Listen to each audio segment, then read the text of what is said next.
Hello and welcome to On the Table. We are broadcasting on RTM Click and MyTV's Berita RTM channel 123, which is also live streaming on YouTube. I'm your host, Mohanaapriya.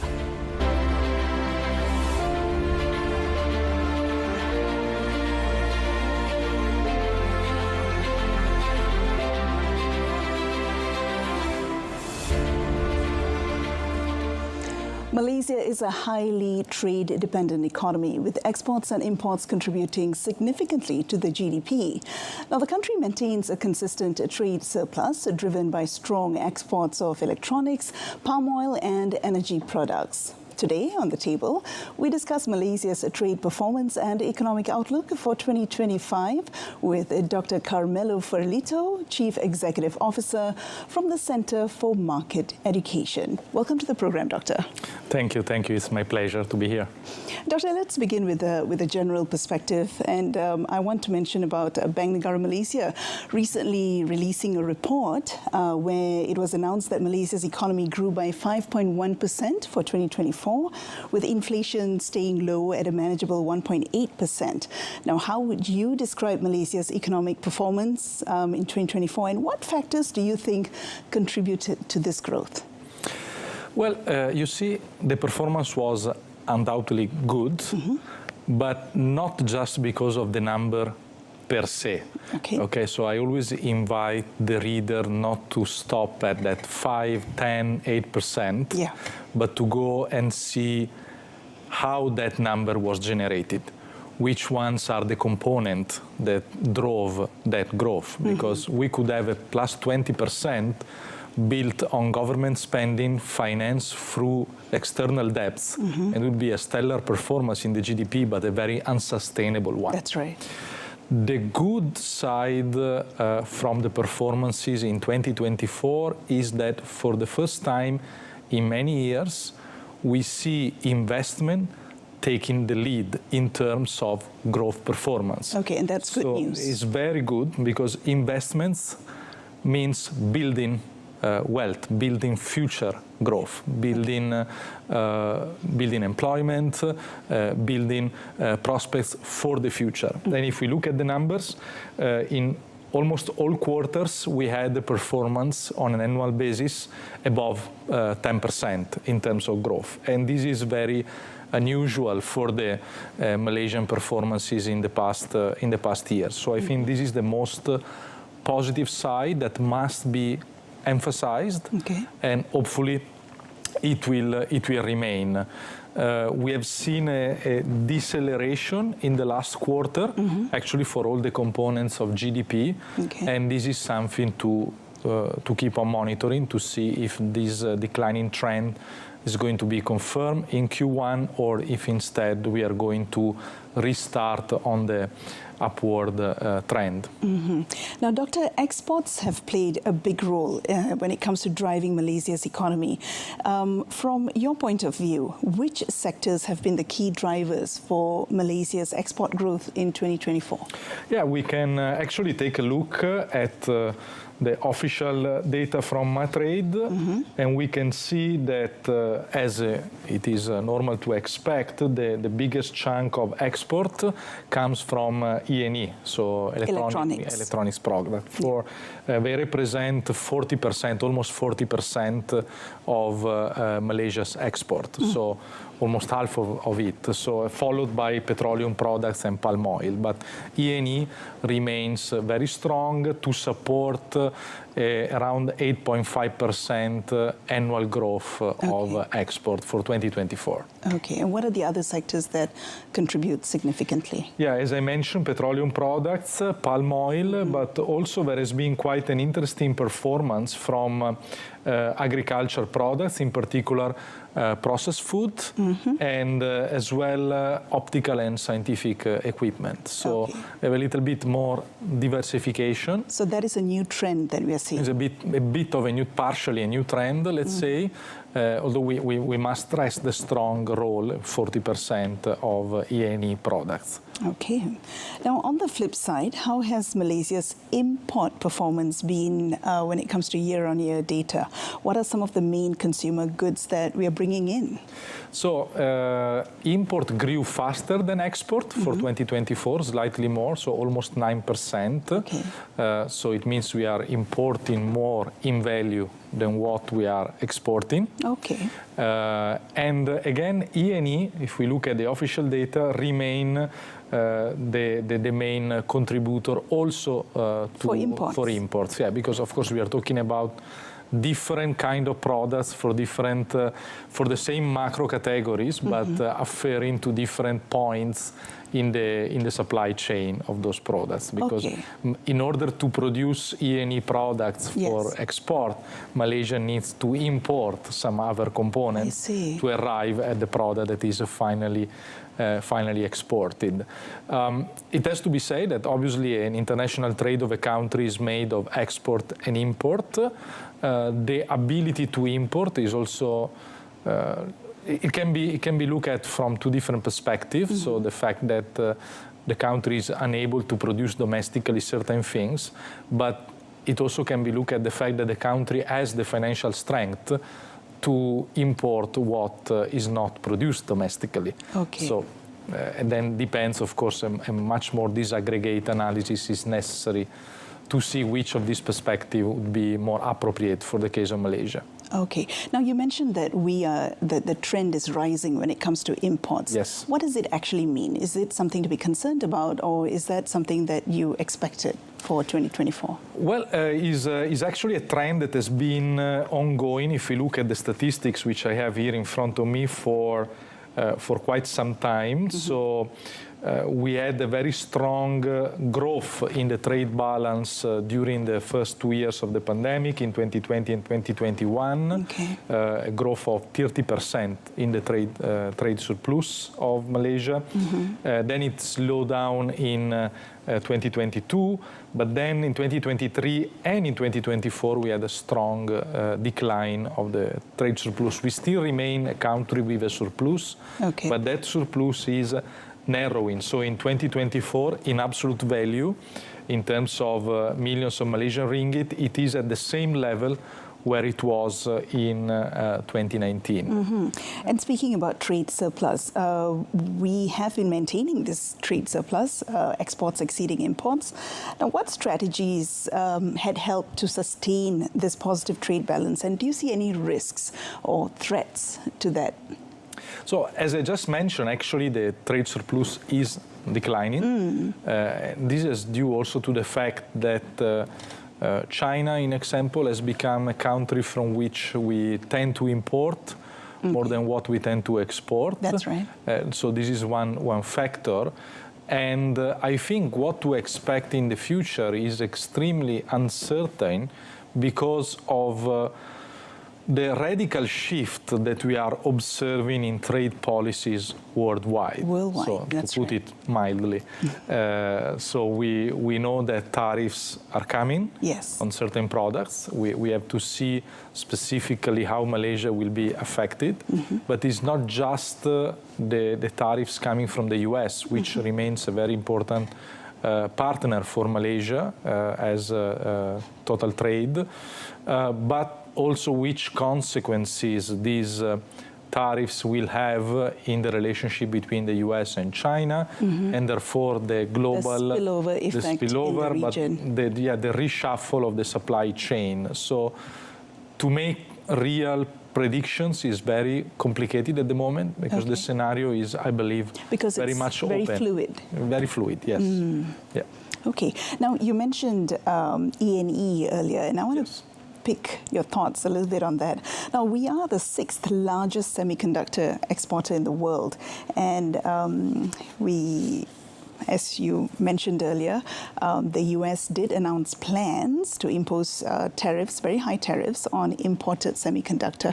So how do you think that is going to affect us? I know you said it's fluid and all of that, but would that have a very large effect, and should we be concerned?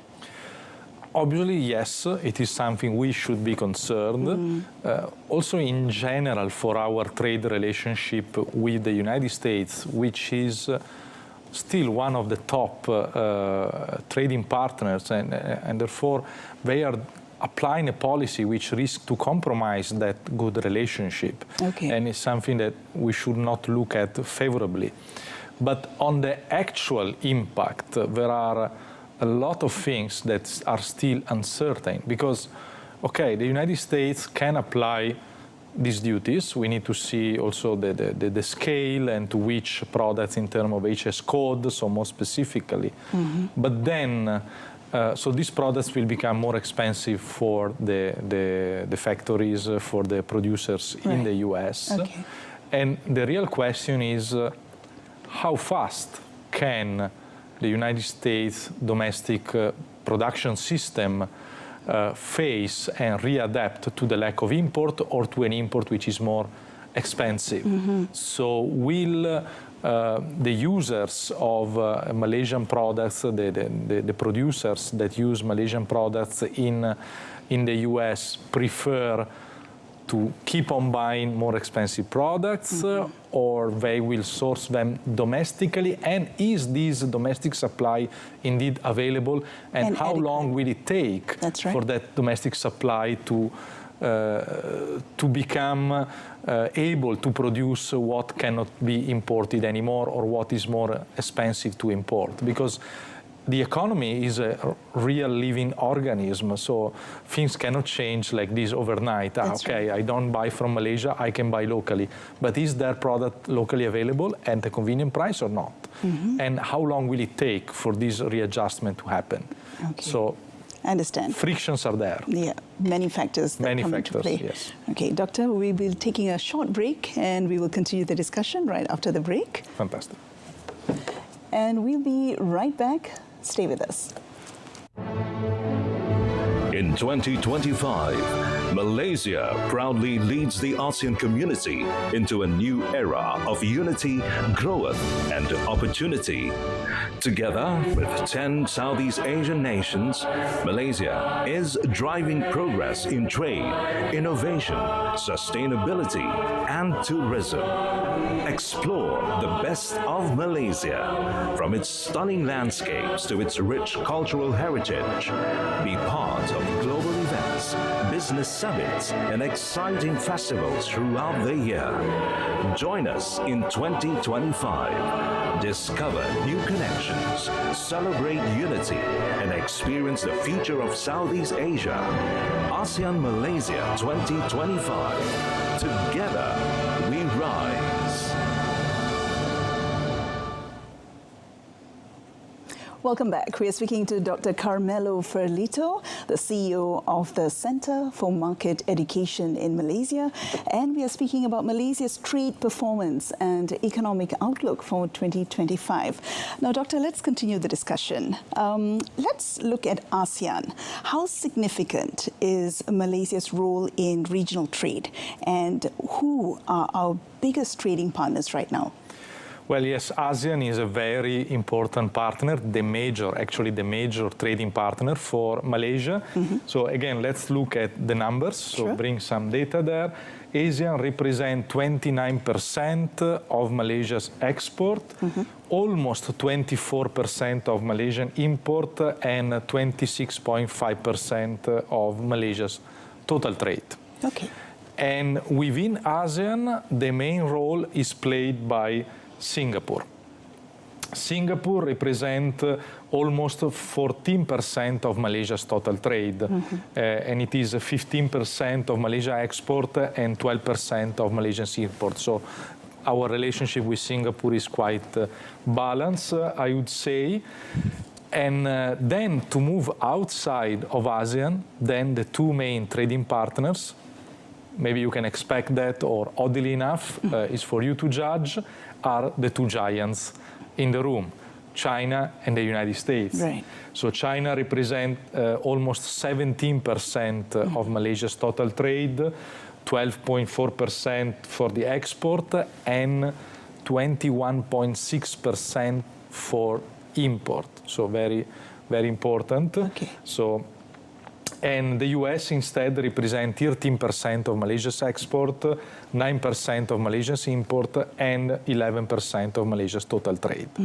So ASEAN first, Yes. ASEAN Dulu, with Singapore as the main trading partner, and then these two giants, China and the United States. Okay. With China playing an important role for Malaysia's import. Is almost 22% of Malaysia's import. This is a very significant data. And does this significance play a role when it comes to the current global uncertainties? Because geopolitical tensions, economic instability, how big a threat are these factors, and what should we be prepared for?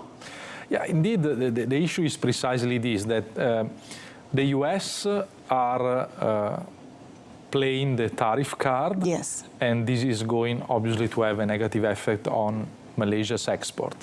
Then we may think, let's look at China, but in this moment, China is for Malaysia's more of an import partner rather than still an important export partner, but US are more important than China as an export destination, slightly more important. So I think that the challenge ahead for Malaysia is diversification. And in this, I think we have seen a very important and positively aggressive strategy from MITI and MIDA. Try to exploit opportunities. What kind of opportunities are we talking about? Where are the opportunities? Opportunities are to be where we are not. And I have in mind, in particular, the relationship that Malaysia has with the European Union. The European Union is a bloc of 27 countries. That's right. And in this moment, they play altogether a very, not insignificant, but smaller role in Malaysia's international trade, less than 8%. So given the importance of the European Union as a bloc, and given the size of their trade with Malaysia now, I think that is where we have chances for growth.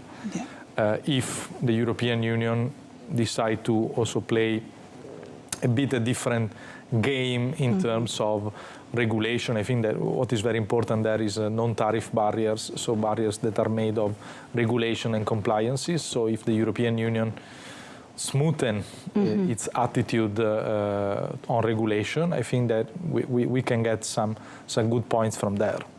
So there are many opportunities which are left unexplored. Yes. And that actually brings me to the next question. So with other countries having issues and slowing down due to high interest rates, weak demand, and global tensions, this presents an opportunity for Malaysia to look at other avenues. Is that correct? Is that what you're saying? Absolutely. And not only Malaysia per se, but in this moment with Malaysian chair in ASEAN, yes, I think is an occasion for ASEAN as a bloc led by Malaysia to start to conceive a more unified role for themselves in the global scenario.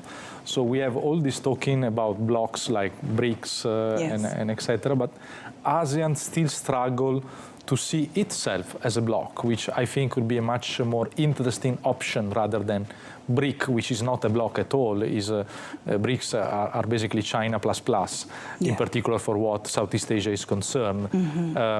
While ASEAN is a much more diversified environment and probably a higher degree of coordination in terms of policies, in example, liberalizing movements of labor within the region, could create a global perception of the region as an investment destination, as a trading partner, as a bloc, rather than countries going satu-satu. Okay, but doesn't that take time, Doctor? I mean, for ASEAN to consolidate itself and to move as a bloc? It does, but for how long have we been discussing that? I think is the moment to go into some more practical step in that direction. If we never start because it takes time, then it will always take time.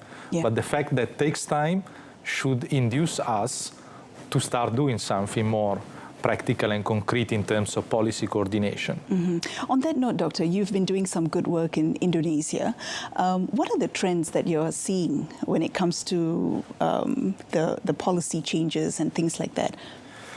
Indonesia is a very contradictory country, I would say, and has this huge unexploited potential. It seems that it's always there to boom, and this boom also in attracting investment is not happening.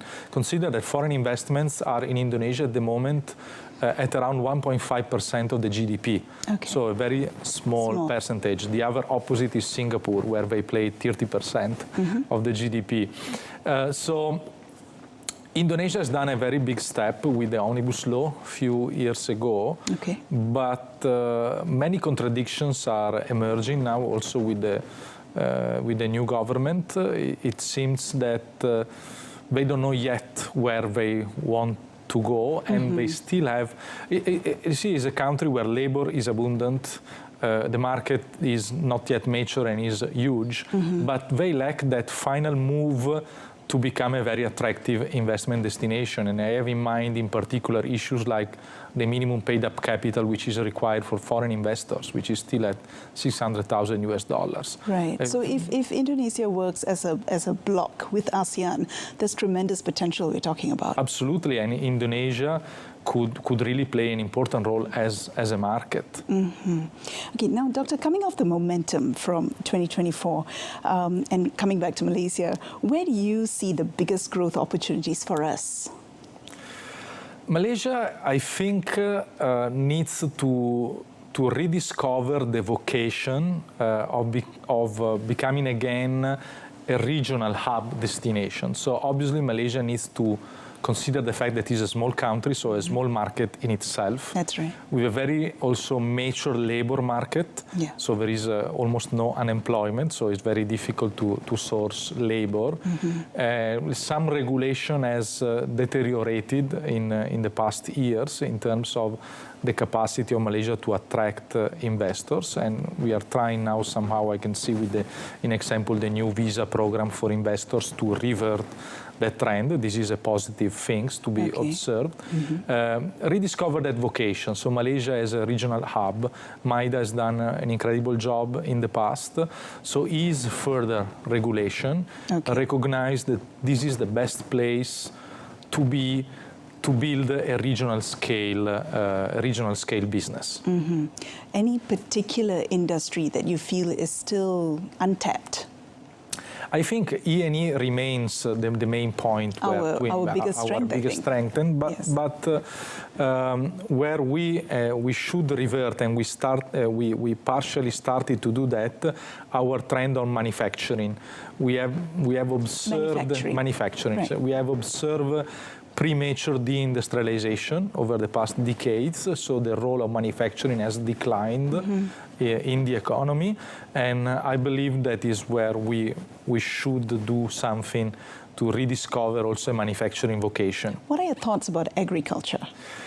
Agriculture is a very important sector, fascinating one. I think the people look at agriculture from a wrong perspective, as going around spreading seeds among smelly animals. We have a very typical outlook when it comes to agriculture, and we tend to think about the old school ways of doing things. But instead, if we look at part of Malaysian agriculture that has been very modern recently, like the livestock industry for poultry. These industries are highly mechanized. They present a very high degree of innovation and importing high technologies. So it's not anymore as it was used to be. That's right. And where we could eventually apply reforms to go to a higher degree of automation and modernization is the rice industry, which is extremely fragmented, and we need to break that fragmentation if we want to bring in mechanization. And also, in example, the corn industry is another sector that has not been exploited enough in Malaysia, but could have some potential, and this would help also supporting the supply chain for the most successful livestock industry in Malaysia, which is the poultry industry. Right. And I think with the advent of AI, artificial intelligence, the government is also trying to bring that into developing the industry further. This is already happening. Yes. And in example, just to come back to the poultry industries, if you go to the hatcheries, so where the eggs turn into baby chicken, these hatchery are basically works now without human intervention, and all the internal process is data-driven, fully automated with sensors and data. What is blocking other industries eventually to move in the same direction within the agriculture field is the size, the scale of the operators in that industry. So the fact that these industries are fragmented. The poultry industry could go there because it has gone through a certain degree of consolidation. So we have big players that plays also an international role in the production of chicken, and their size, so economies of scale, have made automation possible. Doctor, now we have got about 2 to 3 minutes left. I do want to ask you a final question on the ringgit performance. Now it is closely tied to trade. So based on the current trends, what's your outlook for the ringgit this year? I think if we look at what happened last year, the ringgit has been subject to a strong devaluation and then a fast reappreciation. The currency, unfortunately, like all the things that happen in the stock exchange, doesn't really reflect the fundamentals of the economy. So it's more subject to sentiment and speculation. So the things that happened last year could happen this year as well. And we have seen what is happening with the Indonesian rupiahs. But this doesn't necessarily mean that the economy is bad. So it's a result of external forces at play which have very little to do with the fundamentals of the economy. Okay, so we need to really watch and see. Yes, absolutely. Dr. Ferlito, thank you so much for your time today and for all your valuable insights. It has been tremendously enlightening. Thank you. Thank you very much. It was my pleasure. Thank you. And that's all the time that we've got for On the Table this evening. Now, we've been speaking to Dr. Carmelo Ferlito, CEO, Center for Market Education. A repeat of this episode's broadcast can be viewed again at the same time tomorrow and subsequent days on both RTM Click and MyTV's Berita RTM channel, as well as Berita RTM YouTube channel. Till next Thursday, where we'll discuss another topic of interest. I'm Mohanaapriya. Thank you for your company.